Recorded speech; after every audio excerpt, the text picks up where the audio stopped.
சென்னையிலிருந்து கிளம்பி 19 நாள் ஆச்சு. இதுக்கு மேல போனா என் வீட்டுல எனக்கு அடையாளம் தெரியாது. இந்த வீட்டுல சேர்த்துக்க மாட்டேன். யாரும் நீங்க கேட்பாங்க. மோடியே உங்களை எட்டி பார்த்தாரா? ஏதாவது இழப்பீடு கொடுத்தாரா? தூத்துக்குடியில ஸ்டெர்லைட் ஆலையில 10 பேர் சுட்டு கொண்டாங்களே, வந்து எட்டி பார்த்தாரா? தெரியுமா? நான் சொல்லிடுறேன். நான் பண்ணது நம்ம பண்ணது சொல்லிடுறேன். அடுத்து இல்லை எனக்கு ஆம்புலன்ஸ் வந்துடும். நம்ம என்ன தெரியுமா சொன்னாங்க? அமைச்சர் நிர்மலா சீதாராமன், நாங்க என்ன ஏடிஎம் மிஷினா?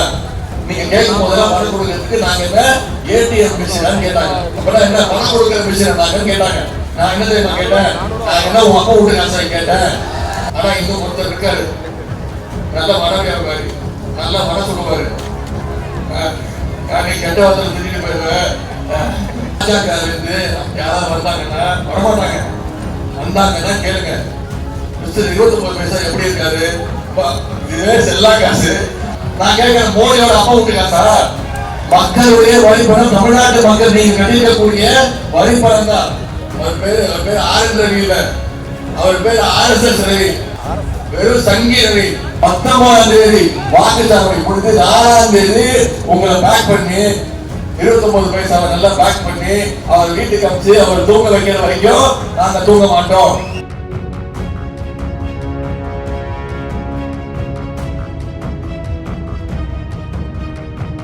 நான் சென்னையிலிருந்து கிளம்பி 19 நாள் ஆச்சு. இதுக்கு மேல போனா என் வீட்டுல எனக்கு அடையாளம் தெரியாது. இந்த வீட்டுல சேர்த்துக்க மாட்டேன். யாரும் நீங்க கேட்பாங்க.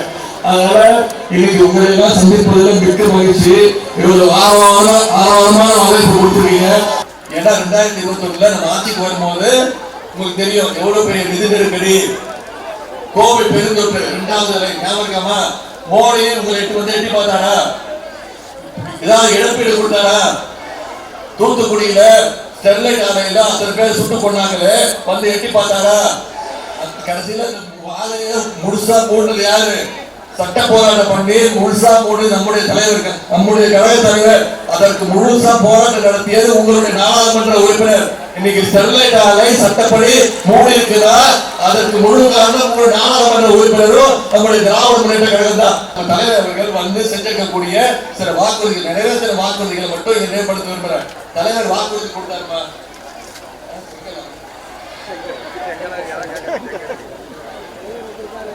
சரிமா? நான் சொல்லிடுறேன். நான் பண்ணது நம்ம பண்ணது சொல்லிடுறேன். அடுத்து இல்லை எனக்கு ஆம்புலன்ஸ் வந்துடும். குடியரசு கொடுத்துட்டாமா? ஒரு பைசா கொடுக்கல. மாவட்டத்துல 288 இடங்கள்ல உடைப்பு ஏற்பட்டதுமா? பாலங்கள், சிறிய பாலங்கள், சாலைகள் 213 கோடி ரூபாய் ஒதுக்கீடு செஞ்சு அந்த உடைப்புகள் உடனடியாக சரி செய்யப்பட்டன. யாரோட காசுமா? தமிழ்நாட்டு அரசுடைய காசு, உங்களுடைய வரிப்பணம். ஒன்றிய அரசு ஒரு பைசா கொடுக்கல.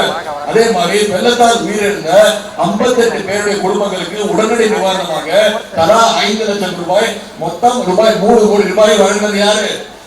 தளபதி அரசு, கலைஞர் தலைவர் அரசு, உங்க அரசு, உங்களுடைய வரிப்பணம். ஒன்றிய அரசு காசு கொடுத்தா? கொடுக்கல, ஒரு பைசா கொடுக்கல.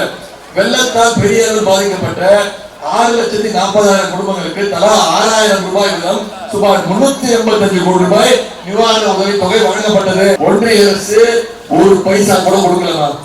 ஒன்றிய அமைச்சர், நிதியமைச்சர் வந்தாங்க, நிர்மலா சீதாராமன் வந்தாங்க, வந்து ஃபுல்லா சுத்தி பார்த்தாங்க. சுத்தி பார்த்துட்டு என்ன சொன்னாங்க? உண்டியல்ல காசு போடாதீங்க, தட்டுல காசு போடுங்கன்னு சொல்லிட்டு பணம் அந்த சொல்லிட்டு போயிட்டாங்கம்மா. சரியா? நான் கேட்டேன், தயவு செய்து பணம் கொடுங்க. முதலமைச்சர் கேட்டார், நாங்க இவ்வளவு கொடுத்துருக்கிறோம், கிட்டத்தட்ட 2,500 கோடி ரூபாய் மேல பணம் இழப்பீடு கொடுத்துருக்கோம், மக்களுக்கு கொடுத்துருக்கிறோம். ஸ்டேட் டிசாஸ்டர் ரிலீஃப் மேனேஜ்மெண்ட் பண்றதுக்கு பேரிடர் நிதி ஒன்றிய அரசு கொடுக்கணும், அதுல இருந்து கொடுங்கன்னு கேட்டோம். அதுக்கு அந்த அம்மா என்ன தெரியுமா சொன்னாங்க? அமைச்சர் நிர்மலா சீதாராமன், நாங்க என்ன ஏடிஎம் மிஷினா? நீங்க கேட்கும் போதெல்லாம் பணம் கொடுக்கறதுக்கு நாங்க என்ன ஏடிஎம் மிஷினான்னு கேட்டாங்க. அப்பதான் என்ன பணம் கொடுக்கிற மிஷின் நாங்கன்னு கேட்டாங்க. நான் என்ன தெரியுமா கேட்டேன்? நான் என்ன உங்க அப்பா வீட்டு காசை கேட்டேன். நான் கேட்டேன், நான் என்ன உங்க அப்பா வீட்டு காசை கேட்டேன். எங்க மக்களுடைய வரிப்பணம் வெள்ளத்துல தவிச்சிட்டு இருக்காங்க, எங்க முதலமைச்சர் இவ்வளவு இழப்பீடு கொடுத்திருக்காரு, நாங்க கட்ட வரிப்பணத்தை தானே கேட்கிறோம்னு சொன்னேன். அந்த அம்மாவுக்கு பயங்கர கோவம் வந்துச்சு. கோவம் வந்து ஒரு பிரஸ் மீட்டை வச்சு 1/2 மணி நேரம் எனக்கு பாடம். உதயநிதி மரியாதையா பேசணும், மரியாதை கத்துக்கணும், மரியாதை இல்லாம பேசுறாங்க. அடுத்ததாவே நான் சொல்லிட்டேன், அம்மா மன்னிச்சுக்கோங்கம்மா, நான் உங்க அப்பா, உங்க மரியாதைக்குரிய, உங்க மாண்புமிகு, உங்க மதிப்புமிகு அப்பாவோட காசு கேட்டு கேட்கல, எங்க தமிழ்நாட்டு மக்களுடைய வரிப்பணத்தை தான் கேட்கிறேன்னு சொன்னேன். அவங்க கேட்ட மரியாதையை நான் உடனே கொடுத்துட்டேம்மா. ஆனா நாம கேட்ட இழப்பீடு தொகை இது வரைக்கும் ஒரு பைசா கூட வரல. இதை நீங்க புரிஞ்சுக்கணும். இந்த 2500 கோடி ரூபாய்க்கு இங்க தலைவருக்கு நிதி ஒதுக்கீடு பண்ணி அத்தனை பேருக்கு உதவி செஞ்சார்ல, நிதி ஒதுக்குறாருல, இதுக்கு யாரு காரணம் நினைக்கிறீங்க? முழு காரணம் யாரு? உங்களுடைய நாடாளுமன்ற உறுப்பினர் முதலமைச்சர் சொல்லி எங்களுடைய மாவட்டத்துக்கு இவ்வளவு இழப்பீடு உடனே தந்தான்னு சொல்லி அவங்களுடைய முழு முயற்சியாக வந்ததுதான் இவ்வளவு இழப்பீடு பணமும் உங்களுக்கு. நாம இவ்வளவு நேரம் என்ன பண்ண, நான் நம்ம சொன்ன சாதனைகள், நம்ம என்னென்ன பிரச்சனை மேற்கொண்டு இருக்கோம் இதெல்லாம் சொன்னேன். ஆனா இன்னும் ஒருத்தர் இருக்காரு, நல்ல வர வியாபாரி, நல்லா வர சொல்லுவாரு. நீ கெட்ட வார்த்தை திட்டிட்டு போயிருவேன். அதாவதுமா பொய் சொல்றவங்க நம்ம சொல்லுவோம், நல்லா வட சொல்லுவாப்பா கரெக்டா. ஆனா மோடி என்ன பண்ணுவாரு, வடையை சுட்டு நம்ம தரமாட்டாரு, அவரே சாப்பிடுவாரு. அவருக்கு நான் ஒரு பெயர் வச்சிருக்கேன்மா, இனிமே நீங்க அத்தனை பேருமே உங்ககிட்ட நான் வேண்டுகோள் வைக்கிறேன், இனிமே ஒன்றிய பிரதமரை நீங்க அந்த பேர் சொல்லி தான் கூப்பிடணும். சரியா? சரியாம்மா?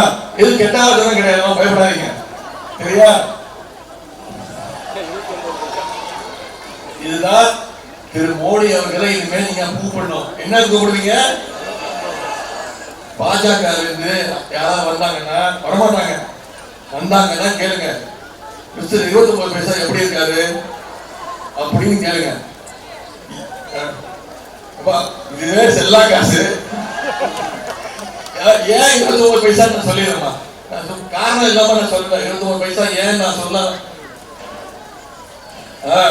ஜிஎஸ்டி ஃபுல் ஃபார்ம் என்ன? Super goods and service tax. தங்கச்சி பேர் என்ன? பாரம்பரிய எல்லாம் கை தட்டுங்க. பாதி பேருக்கு ஜிஎஸ்டி என்னன்னு தெரியாது. Goods and service tax, service tax நாம அத்தனை பேரும் கட்டுறோம். ஒன்றிய அரசுக்கு நாம ஒவ்வொருத்தரும் ₹1 ஜிஎஸ்டி கட்டுறோம். திருப்பி தமிழ்நாட்டு மக்களுக்கு ஒன்றிய அரசோட வேலை என்ன? பணத்தை பகிர்ந்து கொடுக்கணும், நமக்கு கொடுக்கணும். நான் ₹1 கொடுத்தா சரி, இந்தா நீங்க ₹1 கொடுத்துருக்கியா, இந்த 90 பைசா இருந்தா இந்த ₹1 வச்சுக்கோ அப்படின்னு கொடுக்கணுமா? ஆனா ஒன்றிய அரசு என்ன பண்றாங்க, தமிழ்நாட்டு மக்களுக்கு நாம கொடுக்கிற ₹1 அவங்க திருப்பி தர்றது எவ்வளவு தெரியுமா? வெறும் 29 பைசா. உத்தரப்பிரதேச மாநிலம் தெரியுமா? அந்த மாநிலத்தோட முதலமைச்சர் பேர் திரு யோகி ஆதித்யநாத், பாஜக ஆளுகின்ற மாநிலம். அந்த மாநில மக்களும் ஜிஎஸ்டி வரி கட்டுறாங்க, ₹1 கட்டுறாங்க. அவங்களுக்கு ஒன்றிய அரசு எவ்வளவு தேவை திருப்பி தராங்க? ₹1 ₹3. ₹1 கொடுத்தா ₹3. தமிழ்நாட்டு மக்களுக்கு எவ்வளவு? பீகார் மாநிலம் இருக்குமா, அந்த மாநிலத்தோட முதலமைச்சர் பேர் திரு நிதிஷ்குமார், பாஜக ஆளுகின்ற மாநிலம். அந்த மாநில மக்களும் ஒன்றிய அரசுக்கு ₹1 கொடுக்குறாங்க, நிதி கொடுக்குறாங்க.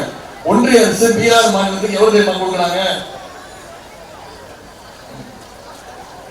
எல்லாமே தெரிஞ்சு வச்சிருக்கீங்க. தனியா பிரச்சாரத்துக்கே இருக்கலாமா? ₹7.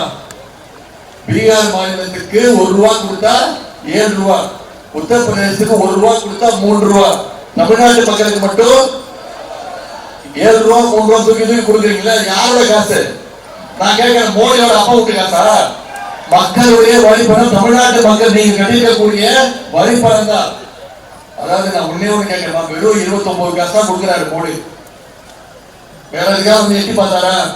வெள்ளத்தப்போ வந்து எட்டி பார்த்தாரா? நீட் தேர்வை கொண்டு வந்து 2010 வந்துருச்சு, இந்தியா முழுக்க நீட் தேர்வு வந்துருச்சு. அப்பா உங்களுக்கு தெரியுமா? உங்களுக்கு எல்லாம் தெரிஞ்சிருக்குங்க.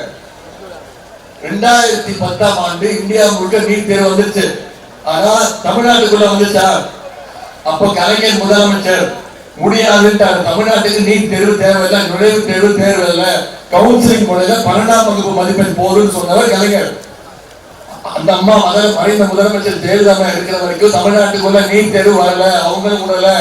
அந்த அம்மா இறந்த பிறகு நீட் தேர்வை இந்த அடிமைகள் கொண்டு வந்து, பாஜக சொல்றாங்கன்னு கொண்டு வந்து அரியலூர் மாவட்டத்தில் அனிதால் ஆரம்பிச்சு போன வருஷம் சென்னை குரோம்பேட்டை சேர்ந்த ஜெகதீசன் ஒரு பையன் இப்ப நீட் தேர்வு எழுதுனா கோச்சிங் கிளாஸ் போனோம். கோச்சிங் கிளாஸ் லட்சக்கணக்கில் டியூஷன் ஃபீஸ். அவன் இறந்துட்டான், தற்கொலை பண்ணிக்கிட்டான். அவன் தற்கொலை பண்ணி அடுத்ததான் அவங்க அப்பா பேர் செல்வசேகர், அவங்க அப்பாவும் இறந்துட்டாரு. எனக்கு இருந்தது ஒரே பையன், அவனும் இறந்துட்டான், டாக்டர் அவன் ஆசைப்பட்டான் அப்படின்னு அவரும் லெட்டர் எழுதி தற்கொலை பண்ணிட்டார். 22 குழந்தைங்க இறந்துருக்கிறாங்கம்மா. இதுவரைக்கும் நம்முடைய தலைவர் அவர்கள், நான் சொல்றேன், 22 இறந்த குழந்தைங்களுடைய அத்தனை பேர் வீட்டுக்கு போய் துக்க விசாரிச்சது நான் தான் அந்த பெற்றோர்களுடைய கைகளை பிடிச்சிட்டு சொன்னேன், கண்டிப்பா திமுக ஆட்சிக்கு வந்தா நீட் தேர்வை நாங்க ரத்து செய்வதற்கான அனைத்து முயற்சியும் எடுப்போம், நாங்க பண்ணுவோம்னு சொல்லி சட்ட போராட்டத்தை நடத்திட்டு இருக்கோம். சட்டமன்றத்துல தீர்மானம் நிறைவேற்றிருக்கோம், மசோதா போட்டிருக்கோம். ஆனா அதை எல்லாத்தையும் யார் தடுக்கிறா? அவரு தடுக்கிறாரு. தமிழ்நாட்டில் ஒருத்தர் இருக்காரு, அதாவது பேரறிஞர் அண்ணா அன்னைக்கே சொன்னாரு, ஆட்டுக்கு தானியம் நாட்டுக்கு ஆளுநரும் தேவையே இல்லைன்னாரு. இங்க ஒருத்தர் வந்திருக்காரு, அவர் பேரு ஆர் ரவி இல்ல, அவர் பேரு RSS ரவி, வெறும் சங்கி ரவி. அவர் மக்களால் தேர்ந்தெடுக்கப்பட்டவரா? நீங்க தேர்ந்தெடுத்தீங்களா? உங்களுக்கு அவருக்கு எதாவது தொடர்பு இருக்கா? அவர் நியமிக்கப்பட்டவர், அவர் ஒரு போஸ்ட்மேன், தமாக்காரன். அவர் தான் இங்க முதலமைச்சர் ஏதாவது லெட்டர் கொடுத்து விட்டா போய் பிரைம் மினிஸ்டர் கொடுத்துருவார். பிரைம் மினிஸ்டர் ஏதாவது சொன்னாருன்னா இவங்க சொல்ல அவர் தான். அதை விட்டுட்டு இந்த மாயின்னு ஒரு படம் பார்த்துருக்கீங்களாமா? அதுல ஒரு கேரக்டர் ஒரு ஞாபகம் இருக்கா? அது எப்ப வருதுன்னு தெரியாது, எப்ப போகுதுன்னு தெரியாது. வாமா மின்னல்வாங்க. அது மாதிரிதான் சட்டமன்றத்துக்கு இந்த ஆங்க வருவாரு. எப்ப வரும்போது பெருசா கிட்டப்ப ட்ரெஸ் எல்லாம் போட்டு வருவார், கோட் சூட் எல்லாம் போட்டு வருவாரு. ஆனா எப்ப போவாருன்னு யாருக்குமே தெரியாதுமா. அவர் எப்ப போவாரு எங்களுக்கு எப்ப தெரியும்னா, எதிர்கட்சியில் அதிமுக உறுப்பினர்களா இருக்காங்கல்ல, சட்டமன்ற உறுப்பினர்களா எதிர்த்து குடும்ப ஓடிடுவாங்க. அவர் வெளியிடம் பண்ணும்போது அவங்க இருக்கக்கூடாது, அவ்வளவு பயம். அதாவது அதே மாதிரி இன்னொரு படம் இருக்கு, வின்னர்னு ஒரு படம் இருக்கு. வின்னர்ல ஒரு கேரக்டர் வரும், ஆளுநர் அப்படிதான், பில்டிங் ஸ்ட்ராங், பேஸ்மெண்ட் ரொம்ப வீக். இந்த ஆளுநர் இந்த ஒன்றிய பிரதமர் 29 பைசா அவங்களோட அடிமைகள் அதிமுகவெல்லாம் விரட்டி அடிக்கணும்னா நமக்கு இருக்கிற ஒரே வழி, ஏப்ரல் 19 உதயசூரியன் சிறந்த வாக்களிச்சு நீங்க நம்முடைய வேட்பாளர் ஜெயிக்க செய்வீங்களா? தமிழ்நாட்டு மக்களை 29 காசு மதிக்கிறாரா? மதிக்கிறதே கிடையாது. வெறும் தேர்தலுக்கு தேர்தல் வருவாரு. அவர் சொல்றாரு, திமுக காரனுக்கு தூக்கம் போயிடுச்சு என்றாரு. திமுக தலைவர் தூங்க மாட்டேங்கிறார், தூக்கம் போயிடுச்சு அப்படின்றாரு. ஆமா, நான் சொல்றேன், நாங்க ஜெயிக்கிற வரைக்கும் தூங்க மாட்டோம். உங்களை தோக்கடிச்சு ஓட வரட்ட வரைக்கும் ஒரு திமுக காரன் கூட தூங்க மாட்டான். ஒன்றிய அரசு 29 காசை விரட்டி அடிக்கிற வரைக்கும் திமுக காரன் ஒருத்தர் கூட தூங்க மாட்டான்.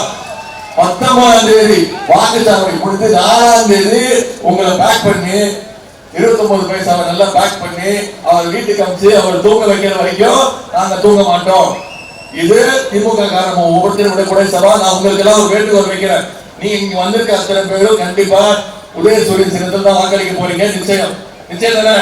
நான் உங்ககிட்ட கேட்பதெல்லாம் ஒண்ணுதான், நீங்க அத்தனை பேரும் இன்னும் 4 நாட்கள் தான் இருக்கு, இந்த பிரச்சாரத்தை மக்கள்கிட்ட கொண்டு போய் சேர்க்கணும். இது போன்ற செய்திகளை மேலும் தெரிந்து கொள்ள எங்களது யூடியூப், Facebook மற்றும் Twitter ஆப்களை சப்ஸ்கிரைப் செய்யவும்.